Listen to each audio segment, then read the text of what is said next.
ಧ್ಯಾನ ಮಾಡಿದ್ದೆ ಈಜಿಪ್ಟಲ್ಲಿ ಗೀಜಾ ಪಿರಮಿಡಲ್ಲಿ king's chamber and queen's chamber ಅಂತ ಇರುತ್ತೆ. ಅಲ್ಲಿ ಸಹಿತ ಧ್ಯಾನ ಮಾಡಿದ್ದೆ. ಆಗ ಒಂದು ಅಪಾರ ಅನುಭವ. ಸೊ ಹೀಗಾಗಿ ಆನಾಪಾನಸತಿ ಧ್ಯಾನ. ಸೊ ಅನೇಕ ನಮ್ಮ ಬ್ಯಾಂಗ್ಳೂರಲ್ಲಿ ಸಹಿತ ಒಂದು ಪಿರಾಮಿಡ್ ಕೇಂದ್ರ ಇದೆ ಕೆಬ್ಬೆದೊಡ್ಡಿನಲ್ಲಿ.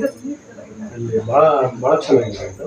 ಅಲ್ಲಿ ಸಹಿತ ಅನೇಕ ನಾನು ಸ್ಪಿರಿಚುವಲ್ ಆಗಿ ಇದ್ದೀನಿ. ಈಗಲಾದರೂ ನಾನು ಪ್ರತಿ ವಾರ ರವಿಶಂಕರ್ ಗುರೂಜಿಯವ್ರದ್ದು, ಆಮೇಲೆ ಜಗ್ಗಿ ವಾಸುದೇವ್ ಅವರು ಇನ್ನರ್ ಇಂಜಿನಿಯರಿಂಗು, ರವಿಶಂಕರ್ ಗುರೂಜಿ ಅವರ ಆರ್ಟ್ ಆಫ್ ಲಿವಿಂಗ್ ಕಾರ್ಯಕ್ರಮದಲ್ಲಿ ಪ್ರತಿ ವಾರ ನೋಡ್ತಾರೆ. ಅದಂತೆ ಇದನ್ನು ಸಹಿತ ಒಂದ್ಸರಿ ಒಂದು 8-10 ವರ್ಷದ ಹಿಂದೆ SPM ರಸ್ತೆಯಲ್ಲಿರ್ತಕ್ಕಂಥ ಈ ಕೇಂದ್ರದಲ್ಲಿ ಒಂದ್ಸರಿ ಧ್ಯಾನ ಮಾಡಿದೆ.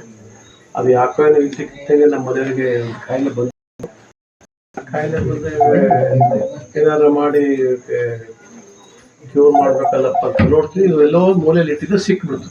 ತಕ್ಷಣವೇ ನಾನು ಚಂದ್ರಶೇಖರ್ ಹೋಗಿದ್ರೆ ಬನ್ನಿ ಇದರಿಂದ ಇಲ್ಲೇ ಕೇಂದ್ರದಲ್ಲಿ ಇಬ್ಬರು ಹೋಗಿ ನಾವು ನಮ್ಮ ಮನೆಯವರು ಅವ್ರು ಯಾರು ನಂಬ್ತಿಲ್ಲ ಧ್ಯಾನ ಆಗಿಲ್ಲ, ಅವ್ರ ಪಾಡೆ ಅವ್ರಿಗೆ.